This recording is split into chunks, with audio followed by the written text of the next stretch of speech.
Assalamualaikum teman-teman, ketemu lagi di channel Misteri Sumatera dan seperti biasa kita masih tentang legenda tewasnya Mahapati Gajah Mada di Tumihang yang sekarang masuk di bagian Aceh Tumihang. Kisah ini sangat panjang ya teman-teman, jadi dia ini sebuah hasil observasi kami yang kami lakukan 9 tahun. Jadi teman-teman kalau sekarang masuk di episode ini, kalau bisa teman-teman mengikutinya dari seri awal dan dipelajari pelan-pelan. Karena ini sebenarnya bukan sebuah cerita, semacam pembelajaran tahap demi tahap. Kenapa Gajah Mada tewas di Tumihang? Ada legenda, ada cerita, berarti ada penuntun. Itu yang harus dimengerti ya teman-teman ya. Dan kami ingin mengajak teman-teman mengikuti alur ini dengan baik supaya jangan membabi buta gitu, fanatisme membabi buta gitu kan. Semua ada masanya, manusia pasti mati kan, karena Gajah Mada itu tidak seindah yang dibayangkan orang. Kerajaan Majapahit aja bisa hancur dan terbenam selama 500 tahun dihancurkan Demak. Jadi kisah ini hanya mengikuti apa yang terjadi dahulu kala. Oke ya teman-teman, kita harap semuanya ini bisa dipelajari dengan baik tahap demi tahap. Sekarang kita akan memasuki episode 32 dengan judul Apakah Kepergian Aditya Warman ke Minangkabau memengaruhi serangan Majapahit ke Haru atau Tumihang. Jadi teman-teman perlu kami jelaskan di sini bahwa Tumihang itu adalah bagian dari Kemarajaan Haru. Kerajaan Haru itu sekarang wilayahnya pesisir Sumatera Utara sekarang, pesisirnya ya teman-teman. Jadi itu yang harus kita ingat. Tumihang sekarang jadi Kabupaten Aceh Tamiang. Jadi yang ingin kami ajak teman-teman, mari kita belajar teman-teman. Kami ingin mengajak teman-teman bahwa kisah itu ada sebab musabab. Nah, itulah kenapa seri ini sangat panjang ya, teman-teman ya. Semua pihak harus mempelajari dengan pelan-pelan apa yang kami berikan. Ini seri sudah 32. Jadi kalau mau Anda mengikuti dari awal akan lebih baik. Minimal dari seri mungkin 27 bolehlah kalau Anda minimal ya kan. Kalau Anda mau mempelajari dari tengah, kalau dari awal itu lebih baik. Nah, Aditya Warman adalah seorang panglima, seorang petinggi ya, dari kerajaan Majapahit yang dulu berasal dari tanah Melayu. Oke, kan kita tahu ada Singosari datang pernah ke Damastraya, yaitu di wilayah Jambi lah sekarang ya, perbatasan dengan Sumatera Barat. Nah, Aditya Warman itu kan kembali ke Minangkabau. Nah, ini yang kita melihat bahwa apa ada pengaruhnya? Ada teman-teman. Kami menduga ada. Jadi Majapahit itu kalah di Haru sehingga tewasnya Gajah Mada di Tumihang. Itu ada sebab. Ada sebab. Makanya kalau Anda bisa sekali lagi kami minta ikutilah dari awal. Anda akan tahu kisahnya setahap demi tahap kalau mempelajarinya. Karena ada sebab teman-teman ya. Dengan sekarang kita sudah sampai ke sini, pengaruh Aditya Warman itu besar sekali teman-teman. Kenapa beberapa seri ini kami banyak membahas Aditya Warman? Karena itu pengaruhnya besar teman-teman. Oke, sekarang kita akan bahas. Tapi sebelum kami bahas, seperti biasa, kami ingin menyampaikan bahwa jangan cerita yang kami sampaikan ini dibilang dongeng. Kenapa? Dongeng di daerah lain sangat dipercaya. Dan jangan ada yang bilang bahwa apa yang kami sampaikan ini sebuah konsep cocokologi. Karena kalau Anda nanti mengatakan ini cocokologi, ya seperti biasa kami akan melemparkan sebuah kata-kata lagi. Kenapa kita para raton dipercaya banyak orang? Padahal itu kitab tidak jelas teman-teman. Kitab itu tidak tahu tahunnya kapan dan di mana. Dan Belanda aja kebingungan siapa penciptanya. Dan itu ditulis 350 tahun sesudah tewasnya Kertanegara, Raja Singosari, baru dibuat, baru dipercaya lagi berabad-abad kemudian sampai sekarang. Coba bayangkan kitab para raton yang nggak jelas itu dipercayai orang sampai berabad-abad. Apapun alasannya kan, semua bertanya-tanya sampai sekarang. Nah, kalau itu banyak jadi pegangan orang, kenapa kami tidak boleh mengajukan sebuah analisa yang kami observasi selama 9 tahun? Nah, oke ya, teman-teman, biar berimbang. Kami selalu bilang berimbang. Supaya Anda juga hati-hati untuk mengatakan apa yang kami sampaikan ini sebuah cocokologi. Oke, teman-teman, kita akan mulai sebuah cerita, sebuah hasil penelitian yang kami lakukan. Oke, apakah ada pengaruh sejak Aditya Warman kembali ke Minangkabau? Pengaruh serangan Majapahit ke negeri Haru atau Tumiang, tempat legenda tewasnya Mahapati Gajah Mada di Tumiang. Oke, pertama kan kita bahas tidak secara langsung tapi berdampak strategis. Oke ya teman-teman. Secara langsung tidak mempengaruhi tapi dampaknya strategis teman-teman. Karena Aditya Warman bukan bagian dari ekspedisi Majapahit ke Haru dan tidak tercatat membantu atau menghalangi langsung. Ingat katanya itu ya. Tidak tercatat membantu atau menghalangi langsung. Namun karena ia menguasai wilayah penting di daratan Sumatera bagian tengah barat, absennya dia dari jaringan militer Majapahit membuat jalur darat atau dukungan logistik ke utara Sumatera menjadi lebih terbatas. Ingat itu ya teman-teman.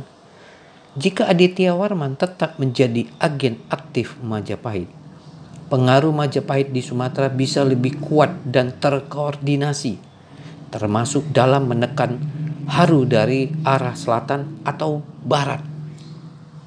Yang kedua, Malayapura atau Minangkabau atau Pagaruyung sebagai kekuatan antara Majapahit dan Haru. Ini nggak banyak dipengaruhi orang. Orang berpikir Majapahit kuat. Tapi kan ada kesalahan-kesalahan yang akhirnya terjadi di kemudian hari. Siapa yang menduga Malayapura atau Minangkabau sebuah kekuatan antara Majapahit dan Haru? Jadi dia di tengah teman-teman. Oke, lalu keberadaan Malayapura atau Minangkabau atau Pagaruyung sebagai kerajaan independen berarti Majapahit tidak memiliki akses penuh. Itu harus dimengerti banyak orang ya teman-teman ya. Atas wilayah Sumatera bagian barat dan tengah. Sehingga Haru tidak bisa dikepung dari semua arah. Oke, pahami itu teman-teman, pahami baik-baik. Ini menguntungkan Haru secara geografis karena mereka bisa lebih fokus bertahan dari serangan dari Laut Timur dan Selatan. Anda kalau ngerti medan negeri Haru pasti paham maksudnya ini. Kami sangat mengerti medan Haru itu teman-teman, ya kan teman-teman. Kami sudah menjelajahi dari perbatasan Riau sampai perbatasan Aceh. Apa yang ditulis di sini itu sangat mempengaruhi teman-teman. Oke, kita lanjut. Yang ketiga, Majapahit mengalami kesulitan besar menaklukkan Haru. Oke, itu harus diingat ya. Banyak kisah, banyak catatan yang tidak tertulis menyebutkan Majapahit harus berulang kali mengirim ekspedisi ke Haru yang menandakan Haru memiliki kekuatan militer dan geografis yang sangat defensif. Oke teman-teman, itu berkali-kali kami ulang. Di episode sebelum ini kami sebutkan bahwa Haru sangat sulit ditaklukkan. Oke, kita lanjut.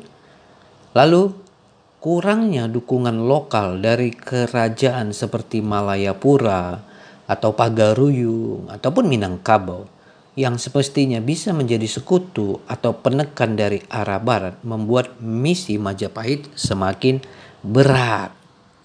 Banyak pihak nggak mau mempelajari ini. Banyak pihak tidak mau melihat sampai ke sini ya kan. Pikirannya gampang aja. Oh Majapahit, oh berangkat, jalan, oh kuat Majapahit. Majapahit itu kan kuat karena ada koordinasi kekuatan selama ini. Tapi kan Aditya Warman kan tidak mendukung. Apa banyak pihak nggak berpikir ke situ. Begitulah banyak orang fanatisme kepada Gajah Mada dan Majapahit. Oh dia kuat itu. Ya Anda nggak pikir kan. Coba Anda pelajari ini, bahas ini, pasti Anda akan mengerti. Kalau Anda mengerti wilayah Haru, Tumihang, bisa mengerti. Kalau tadinya Minangkabau atau Aditya Warman mendukung, itu akan ada tekanan dari perbukitan. Anda kan nggak tahu bahwa di belakang negeri Haru itu Bukit Barisan, teman-teman. Kalau Anda mengerti daerah Bukit Barisan, itu akan connecting bisa sampai ke Sumatera Barat. Tapi itu akan membantu seandainya dulu Aditya Warman mendukung ekspedisi Majapahit ini ke Haru. Itu Minangkabau atau kerajaan Aditya itu bisa menyerang dari gunung, teman-teman. Oke, ya zaman sekarang Anda akan bisa melihat itu sekitaran di Danau Toba, Bukit Tinggi, itu bisa digempur dari sana, teman-teman. Tapi selama ini kan dari pantai semua, dari laut. Jadi pasukan Haru itu bisa naik ke gunung, bisa turun lagi, gerilya, begitu, teman-teman. Jadi Anda harus bisa berpikir strategi perang ya, jangan nafsu membabi buta. Siapa bilang kerajaan Majapahit nggak bisa ditumbangkan? Demak sudah menghancurkannya kok. Anda mau buta itu lagi. 500 tahun dibenam Demak. Apalagi dia menghadapi Haru yang begitu jauh. Kan udah kami ceritakan. Jadi teman-teman harus mengerti ini. Pelajari ini. Oke, kita lanjut teman-teman. Secara tidak langsung, kepergian dan pendirian Malayapura ataupun Minangkabau lah ya, atau Pagaruyung oleh Aditya Warman memengaruhi kesulitan Majapahit dalam mendudukkan negeri Haru. Pahami itu strategi perang. Jangan teriak-teriak membabi buta. Bukan karena ia mau membantu Haru. Ingat ya, bukan karena ia membantu Haru, tetapi karena ia tidak lagi menjadi bagian dari struktur kekuasaan Majapahit. Malayapura tidak mendukung ekspedisi militer Majapahit dan lokasinya berpotensi menjadi titik strategis jika masih berpihak kepada Majapahit. Ingat ini kalimatnya. Lokasinya berpotensi menjadi titik strategis jika masih berpihak pada Majapahit. Dengan kata lain, kalau sekarang posisi Aditya Warman itu di Minangkabau, Sumatera Barat, kalau Haru itu dibantu dia dulu, jadi dia akan menguasai Sumatera Utara. Begitulah ya polanya. Kalau dulu Majapahit dibantu oleh Aditya Warman, berarti dia akan menguasai Sumatera Utara. Kalau Majapahit masih berkuasa kelak di Sumatera Utara, suatu hari Minangkabau akan digempur dari dua sisi, dari Jambi satu, dari Sumatera Utara akan satu. Jelas Aditya Warman kalah. Kalau polanya seperti itu, teman-teman. Anda kan nggak ngerti situasi di tempat itu. Kalau kami ngerti, teman-teman, kami sudah biasa kalau naik bus dari Medan ke Bukit Tinggi ke Padang, kita ngerti konsep perang ini, teman-teman. Ingat ya, kalau kau tak pernah mengikuti medan tempur yang kami sebutkan itu sulit Anda melihatnya. Anda akan teriak-teriak aja. Kan udah kami bilang, terlalu banyak fanatisme Majapahit dan Gajah Mada yang power syndrome itu. Nggak mungkin punya armada kuat. Iya, kau nggak berpikir besarnya pengaruh Aditya Warman ini untuk kekalahan sehingga dia tewas di Tumihang. Ingat, Haru adalah negeri yang besar. Tercatat di dalam Sumpah Palapa. Ring Haru, Tumihang di bawah kemerajaan Haru. Ingat teman-teman, itu pengaruhnya. Kalau Aditya Warman dulu membantu, itu dia akan gampang digempur. Kan terbukti nggak gampang menaklukkan Aditya Warman sampai meninggalnya pun masih dia mampu melawan anak-anaknya. Anda harus mengerti, kau nggak bisa mengkotak-katik begini karena kau tak pernah naik bus. Kalau kau naik bus dari Medan kau ke Padang, kau akan ngerti konsep perang ini. Kau akan mengerti konsep Aditya Warman ini. Kau akan mengerti kenapa dia nggak mau bantu. Itu ya, pelajari yang kami sampaikan itu. Jadi dia lebih bagus tidak usah membantu karena berbahaya sama dia. Kan Aditya Warman sudah memindahkan kerajaannya itu dari Damasraya ke kaki gunung. Kalau kau tahu ke Batu Sangkar, sekitar Batu Sangkar sanalah kerajaannya. Kalau kau pernah ke Istana Pagaruyung, makanya teman-teman yang membabi buta sama Aditya Warman, Gajah Mada, Majapahit, jangan teriak-teriak. Kau aja belum pernah mungkin ke Pagaruyung atau ke Batu Sangkar untuk melihat Istana Pagaruyung. Kau nggak akan ngerti konsep ini kalau kau nggak pernah keliling Sumatera. Kami udah capek, makanya kami bisa mengerti kenapa Aditya Warman membantu. Kan dari kisah tewasnya mati Gajah Mada di seri-seri awal, kami kan sudah bilang, diduga Aditya Warman terlibat untuk membantu tewasnya Mahapati Gajah Mada. Oke, jangan membabi buta. Oke, mengerti konsep ini. Banyak orang tidak tahu. Akhirnya dia kalah. Jadi tidak ada, kan sudah dibilang di dalam buku Muhammad Yamin, secara tidak langsung Aditya Warman itu menolak bergabung lagi dengan kerajaan Majapahit. Oke, jadi harus paham ini ya teman-teman.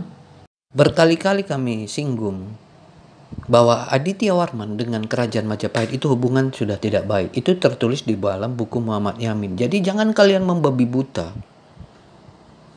Kalau kalian tidak mengerti konsep Aditya Warman tidak mau membantu. Pengaruh Aditya Warman itu besar. Makanya ekspedisi Sumpah Palapa itu tidak sempurna. Besar pengaruh Aditya Warman. Jangan kau pikir Aditya Warman itu orang hebat. Gajah Mada aja tidak berani berhadapan dia. Dia adalah Raja Hiruka. Kalau ada waktu lihat patungnya di arcanya di Museum Nasional Indonesia. Oke, jadi jangan berpikir membabi buta, membela Majapahit, membela Gajah Mada. Semua ada masanya, semua ada kelemahannya dan itu pengaruh. Oke. Nah, sebagai penutup kami akan bacakan lagi apa yang terjadi antara Aditya Warman dengan kerajaan Majapahit dari buku Muhammad Yamin tentang Gajah Mada yang ditulis di tahun 1950.